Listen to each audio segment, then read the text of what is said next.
最危險嘅 SEO 問題係你唔知道其存在嘅問題。雖然明顯嘅問題如網站崩潰會被迅速修復，但微妙嘅 SEO 陷阱喺表面之下運作，數月悄悄地流失，流量卻唔觸發任何警報。診斷並消除呢啲沉默殺手，對保護你嘅搜索投資至關重要。相似頁面之間嘅重複內容分散咗排名權威，而非集中佢。當搜索引擎遇到幾乎相同嘅頁面嘅時候，佢哋會選擇一個並抑制其餘，而佢哋嘅選擇可能唔係你偏好嘅頁面。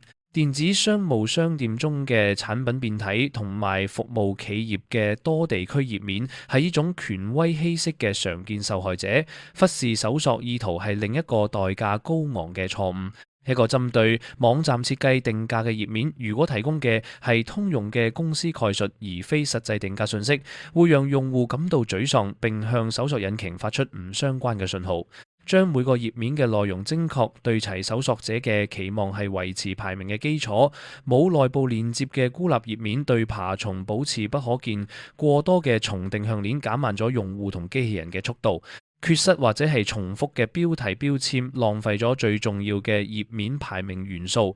每個錯誤單獨睇嚟似乎微不足道，但佢哋嘅累積影響可能係毀滅性嘅。